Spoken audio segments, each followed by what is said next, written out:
Sohrab and Rustam by Matthew Arnold. Sohrab and Rustam, an episode is a narrative poem with strong tragic themes first published in 1853 by Matthew Arnold. Sohrab और Rustam, an episode एक कहानी है जो मजबूत दुखद विषयों के साथ पहली बार 1853 में मैथ्यू अर्नोल्ड द्वारा प्रकाशित की गई थी।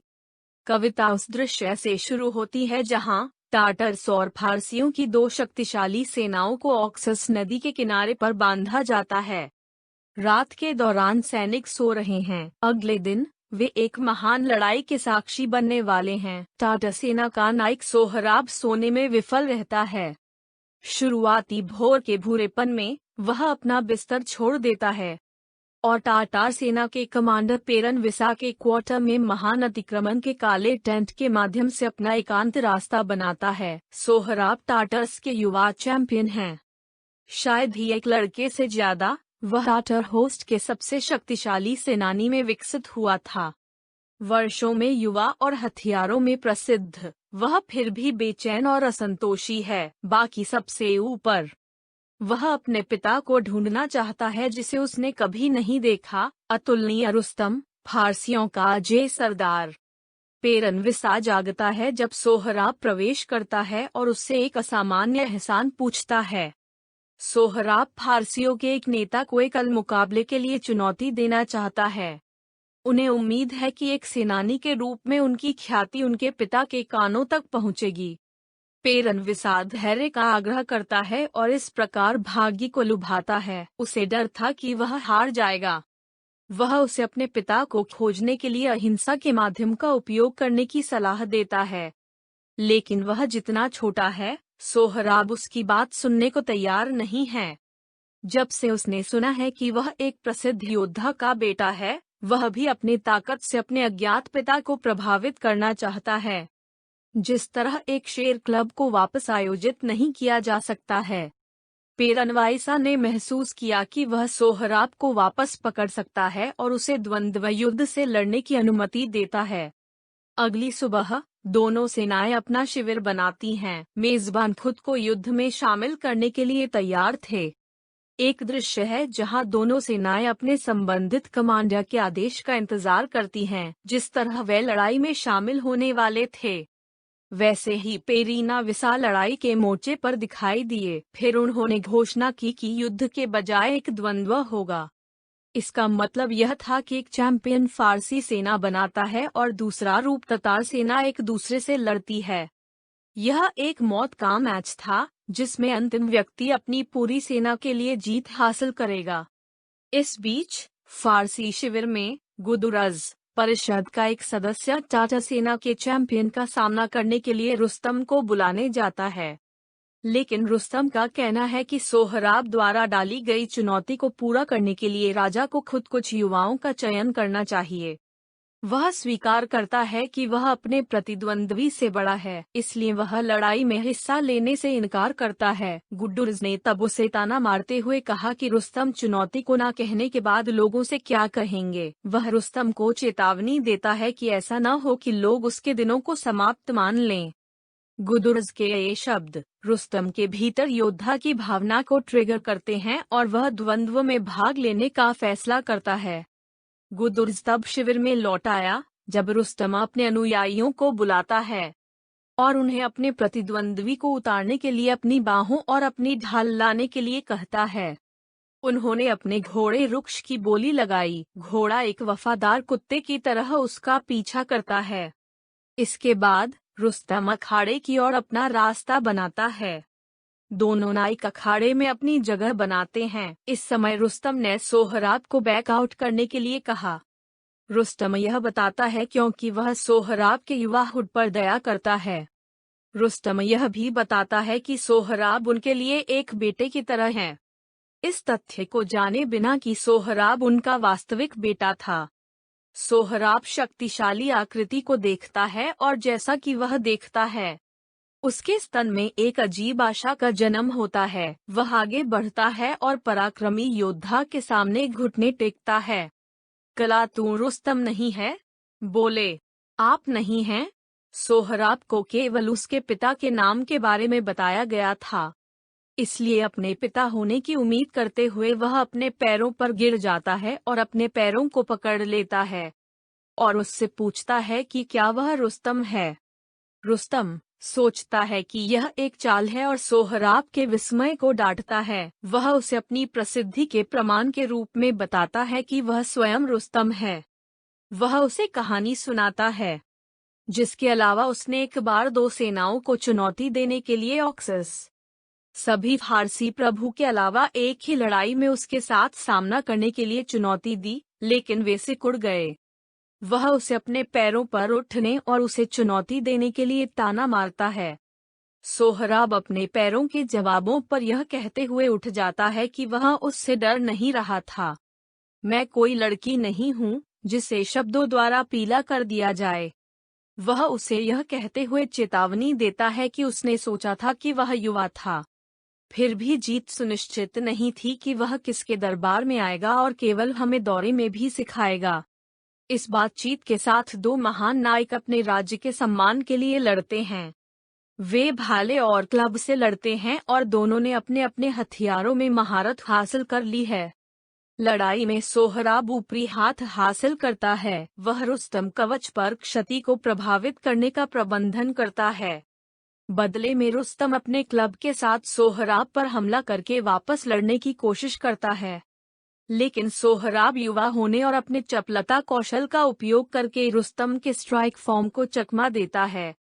स्ट्राइक बदले में रुस्तम को मारता है और रुस्तम जमीन पर गिर जाता है। सोहराब अपनी म्यान से अपनी तलवार निकालता है और रुस्तम को छेदता है। सोहराब ने रुस्तम को ताना दिया कि वह उसे अपनी ताकत साबित करने के लिए कहे। वह उसे याद दिलाता है कि जैसा मैं हूँ वैसा ही लड़का, मैंने लड़ाइयाँ भी देखी हैं, अपनी रक्तरंजित लहरों में सबसे आगे निकले हैं और मरते हुए मनुष्यों की खोखली गर्जना सुनी है। वह उसे लड़ाई में अपना सर्वश्रेष्ठ देने के लिए आमंत्रित करता है, न कि वापस पकड़ने के लिए। सोहराब के बोलते ही रुस्तम उठ जाता है और अपने भाले को पकड़ लेता है। वह गुस्से से भरा हुआ था और चिल्लाया, लड़की, तेरे पैरों से फुर्तीला, तेरे हाथों से नहीं। वह उसे बताता है कि वह उसे अपनी पूरी ताकत से लड़ेगा और उसे अब सोहराब के लिए कोई दया नहीं आएगी, क्योंकि उसने उसे पूरी सेना के सामने हल्के लटके झटके और लड़की कीली के साथ शर्मिंदा कर दिया था। इस बिंदु पर दोनों योद्धा अपनी पूरी ताकत के साथ एक दूसरे की ओर दौड़ते हैं। दो शिकार एक शिकार पर और एक दूसरे को धराशायी करते हैं। रुस्तम सोहराब के शील्ड पर अपने भाले से प्रहार करता है और इसके माध्यम से एक छेद बनाता है, लेकिन सोहराज की त्वचा तक नहीं पहुंच पाता है। सोहराब अपनी तलवार से रुस्तम हेलमेट पर हमला करता है। इस तरह दो योद्धाओं के बीच एक दूसरे को बेहतर करने की कोशिश में कड़ी लड़ाई है। लड़ाई के कारण मैदान से एक मोटी धूल निकलती है और युद्ध के मैदान को कवर करती है और कोई भी कुछ भी नहीं देख सकता है। रुस्तम अंत में सोहरायस शरीर के माध्यम से अपने भाले को छेदने का प्रबंधन करता है। सोहराब कुछ कदम पीछे रहता है और फिर आखिरी बार जमीन पर गिरता है। अंत में जब धूल जम जाती है तो दोनों सेनाएं रुस्तम को अपने पैरों पर खड़ी देखती हैं, जबकि सोहराब जमीन पर पड़ा होता है। कड़वी मुस्कान के साथ रुस्तम सोहराब की व्यंग्यात्मक प्रशंसा करने लगते हैं। वह बताता है कि वह कठिन था। वह उसे बताता है कि उसने अपने पिता और अपने दोस्तों को खुद के रूप में एक सख्त योद्धा का सामना करने के लिए गर्व किया है, लेकिन अंत में वह उसे चुनौती देने के लिए मूर्ख कहता है और एक अज्ञात व्यक्ति द्वारा मार दिया जाता है। वह यह कहकर उसका अपमान करता है, लाल गीदड़ों को प्रिय, तुम अपने मित्र से और अपने पिता से पुराने हो जाओगे। सोहराब फिर रुस्तम के पास वापस जाता है और उसे बताता है कि यह कोई अनजान आदमी नहीं था, बल्कि रुस्तम जिसने उसे मारा था। वह उसे यह भी बताता है कि अगर रुस्तम के मुकाबले 10 और लोग मजबूत होते तो भी वह उन्हें हरा देता, लेकिन यह रुस्तम का नाम था जिसने उन्हें परेशान किया। नाम के कारण वह लड़ते हुए वापस आया। वह रुस्तम को अपने जीवन का झटका देता है जब वह विडंबना से कहता है कि उसके पिता रुस्तम उसकी मौत का बदला लेंगे। अब तक दोनों योद्धाओं को पता नहीं है कि वे एक दूसरे से संबंधित है। रुस्तम ने इस कथन का खंडन किया और बताया कि शक्तिशाली रुस्तम का कभी कोई पुत्र नहीं था। सोहराब ने खुलासा किया कि रुस्तम का एक बेटा था, यह वह खुद था। वह यह भी बताता है कि रुस्तम को कभी सूचित नहीं किया गया कि उसका एक बेटा है। वह उसे यह भी बताता है कि वह अपनी मां पर दया करता है जो एज़रबैजान में रहता है, जो अपने पिता के साथ रहता है, जो उम्र के साथ ग्रे बढ़ता है और बहादुर के डेरे पर शासन करता है। रुस्तम को इस तथ्य को निगलने में मुश्किल होती है कि वही व्यक्ति जो उसके सामने मर रहा है, वह उसका अपना बेटा था। कवि तब हमें अतीत की झलक देता है। एक दिन रुस्तम एक दूर शहर के राजा के महल में एक सम्मानित अतिथि था। यहाँ उन्होंने राजा की बेटी तमिनाह को देखा, जिसे वह अपनी सुंदरता और ज्ञान के लिए प्यार करता था, इसलिए उनका विवाह हुआ। क्योंकि राजा को रुस्तम के साथ गठबंधन करने में खुशी हुई। समय आया जब रुस्तम को अपने ही शहर वापस जाना पड़ा। वह दुखी था और अपनी पत्नी को अपने साथ नहीं ले जा सकता था। वह नहीं चाहता था कि उसके लोग उसकी शादी के बारे में जानें, क्योंकि वे उम्मीद करते थे कि वह अपने ही लोगों की शादी करवा देगा। इसलिए उसने तमिनाह की एक विदाई ली और उसे गोमेद पत्थर से बना एक ताबीज दिया जो उसे उसकी बांग से मिला था, और कहा, यदि स्वर्ग तुझे मेरी अनुपस्थिति में एक छोटी बेटी प्रदान करे तो यह गोमेद उसके बालों में बांध दे।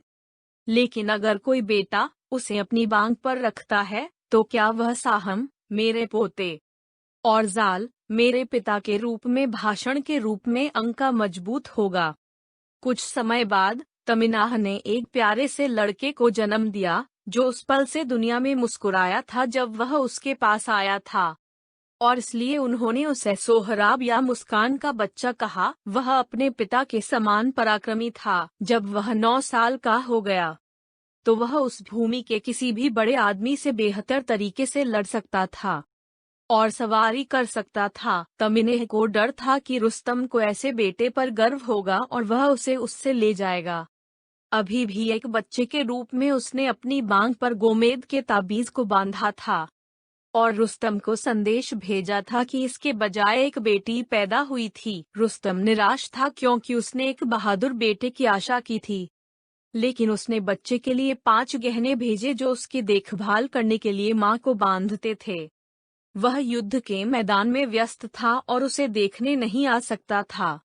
जब रुस्तम को अब भी विश्वास नहीं होगा कि सोहराब उसका बेटा था, सोहराब तब उसे एक प्रमाण देता है। उसने अपनी बेल्ट को ढीला कर दिया और फिर कवच को हटा दिया और उसे वह सील दिखाई जो उसे उसकी मां ने दी थी। सबूत देख रुस्तम चकनाचूर हो गया। उसे पता चलता है कि सोहराब उसका बेटा था और उसने खुद उसे मार डाला था। दुख में वह जोर से चिल्लाता है, हे लड़के, तेरे पिता। उन्होंने कहा कि सोहराब और चुंबन उसे गले लगाती है, लेकिन उसका दुख उसे सहना बहुत ज्यादा है। वह अपनी तलवार उठाता है और आत्महत्या करने की मुद्रा में है, लेकिन फिर सोहराब उसे सांत्वना देकर उसे रोकता है। वह उससे कहता है, आओ मेरे पास इस रेत पर बैठो और मेरे गालों को ले जाओ और अपने आंसुओं से धो लो और कहो, मेरा बेटा। तमिन्ह रुस्तम द्वारा दिया गया वही घोड़ा है जो दृश्य पर आता है। एक जानवर होने के नाते वह अपने मालिक और उसके बेटे पर दुखी भाग्य को समझने में सक्षम है। सोहराब विचित्र रूप से रुक्ष की प्रशंसा करता है कि उसे अपने बेटे की तुलना में अपने पिता के साथ अधिक समय बिताने का सौभाग्य मिला। अंततः सोहराब अपनी अंतिम इच्छा को सिस्तान तक ले जाने और बिस्तर पर रखने की इच्छा करता है और उसके लिए शोक मनाता है। वह एक शिलालेख लगाने का भी अनुरोध करता है जिसमें लिखा है, सोहराब शक्तिशाली रुस्तम का बेटा वही है जिसे उसके महान पिता ने अज्ञानता पूर्वक मार डाला था। अपॉस्ट्रफी। रुस्तम ने उससे वादा किया कि वह उसकी आखिरी इच्छा पूरी करेगा। उसने यह भी वादा किया कि वह अपने सभी आदमियों को बिना किसी खून खराबे के जाने देगा। अंत में रुस्तम ने सोहराब की तरफ से भाला निकाला और उसे शांति से दूर जाने दिया। कहानी का अंत। धन्यवाद।